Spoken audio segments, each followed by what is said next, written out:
Okay, I'm Chad, And I'm his sister Amber. and this is Dark Souls. Welcome to Dark Souls, Amber. Thank you. What do you know about Dark Souls? Not a heck of a lot. Good. I know that there's going to be a lot of death. Yes, this game is known for deaths. We're gonna start up a new game here. New character name. That's always fun. Thing about the character name, you don't have to worry too much about it. It's not as though it ever shows it in the game ever for anything. Full disclosure, I have finished this game once before, so it's not going to be a blind walkthrough or anything.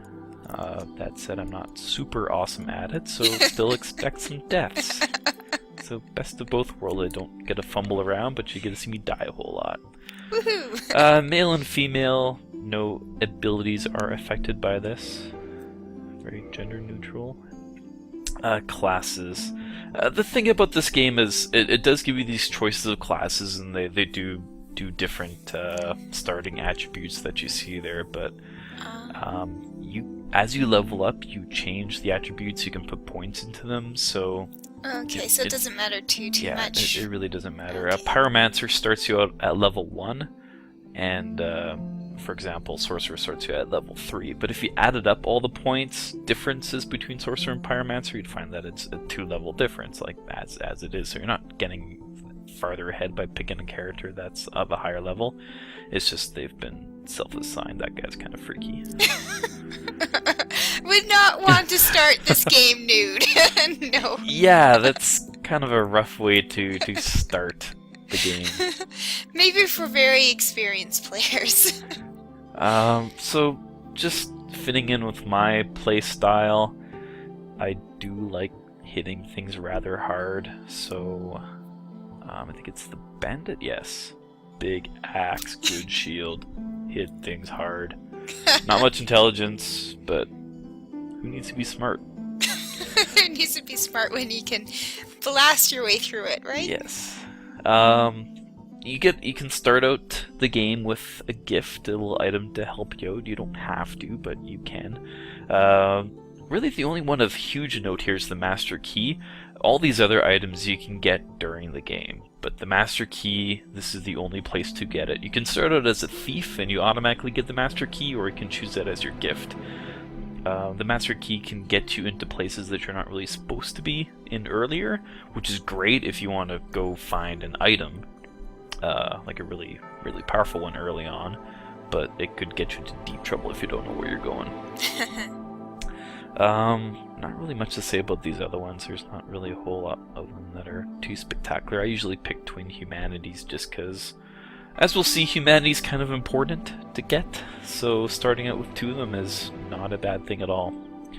Physique, again, it's not going to really affect anything in the game here, so I'm just going to default him out.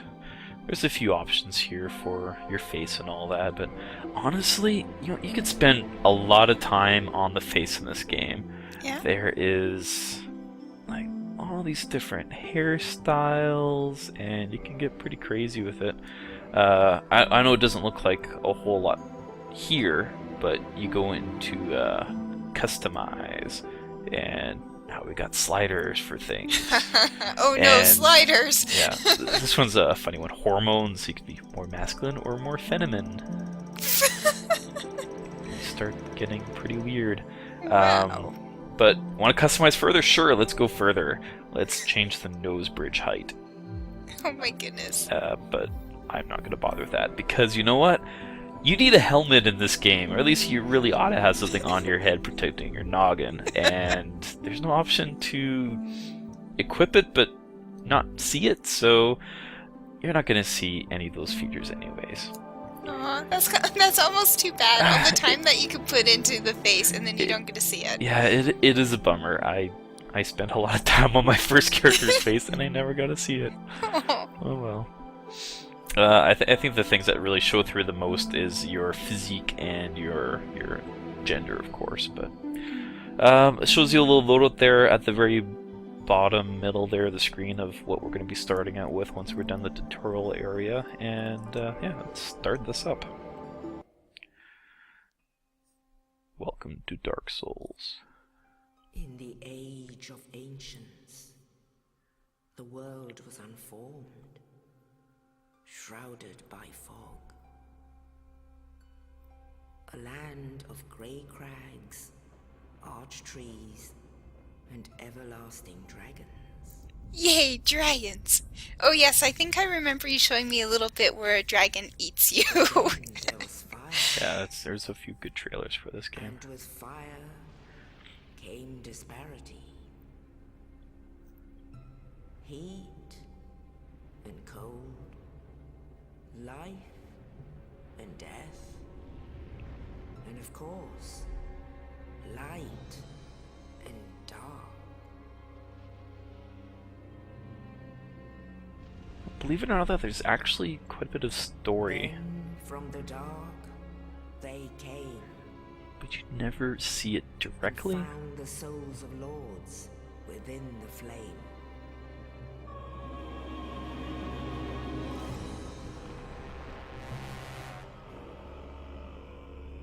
He's got pretty cool character design.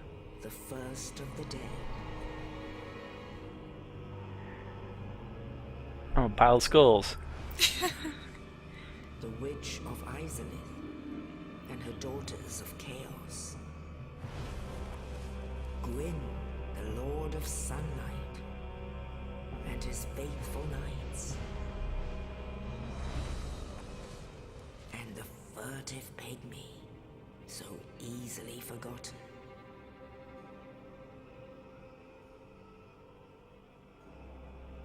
Precious. Sorry. Yeah, Lords, they challenged the dragons. Gwyn's mighty bolts peeled apart their stone skins. The witches weaved great firestorms. Nito unleashed a miasma of death and disease. miasmas are never good. Nope. The scales betrayed his own, and the dragons were no more.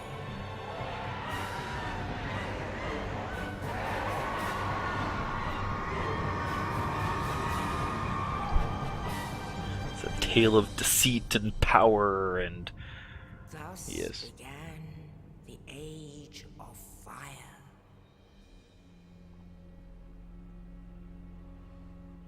But soon the flames will fade, and only dark will remain.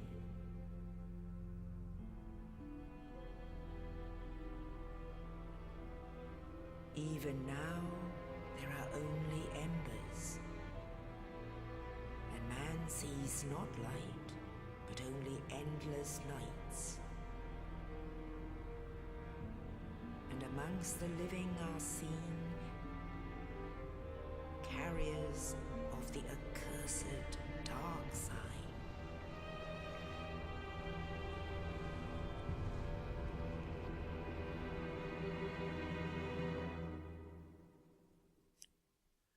yeah, so it doesn't tell you a whole lot directly.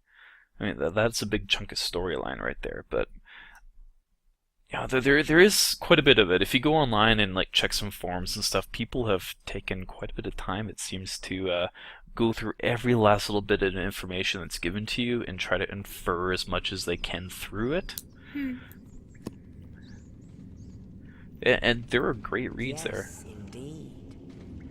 The dark sign brands the undead.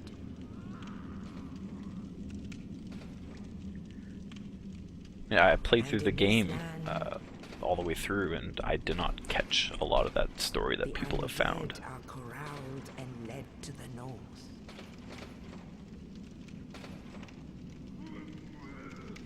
But then again, let's focus where on they are not dying. locked away to await the end of the world.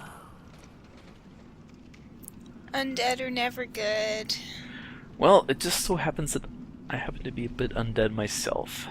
Bummer. This is your fate.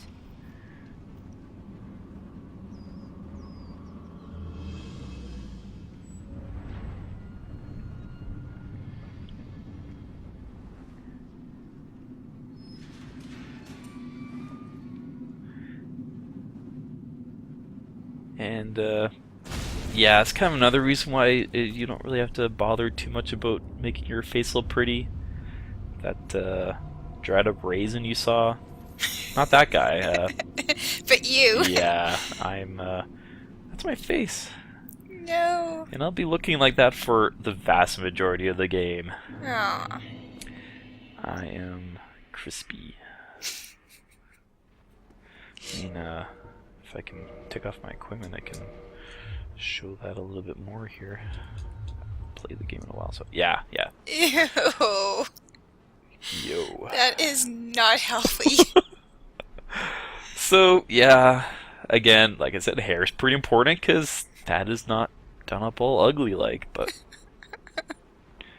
I am not looking. I'll go put some clothes back on. That's really unfortunate that they would have such an awesome creation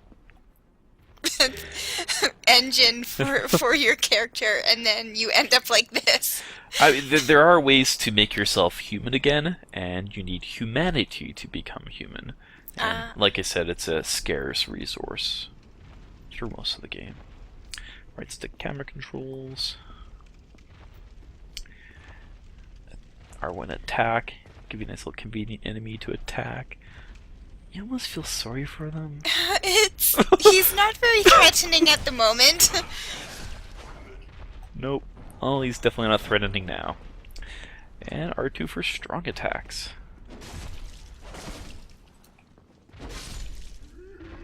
Use my little blunt sword here. So what did you just suck up from him? Souls. That is the main currency and experience points in the game. You'll see in the bottom right there, I got 40 of them so far. It's a scary ass guy. Yeah, you use them to not only level up, but also to buy items and whatnot. Target lock on. It's pretty handy. Though not as handy as you might think for some boss battles. Sometimes during the boss battles you don't want to be looking at them directly because you want to be running for your life instead of looking at the guy. Okay, so I'll have to stop this soon here, but I'll just get a little bit further here.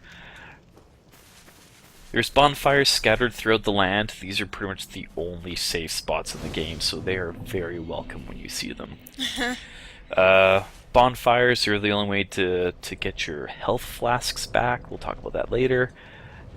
But when you sit down at a bonfire, all the enemies respawn, save for a few bosses and whatnot. So, yeah. Sure, you can fight your way through some mobs, decide you need to turn back and go back to the bonfire, but all those mobs are back again, so... That's so mean. Sometimes you just gotta push through. But, yeah, we'll stop it here for now. It's fine episode 1. I know we haven't really done much action yet, but there's still some tutorializing to go, and we'll see you next time. Thanks. All right. Thanks, Amber.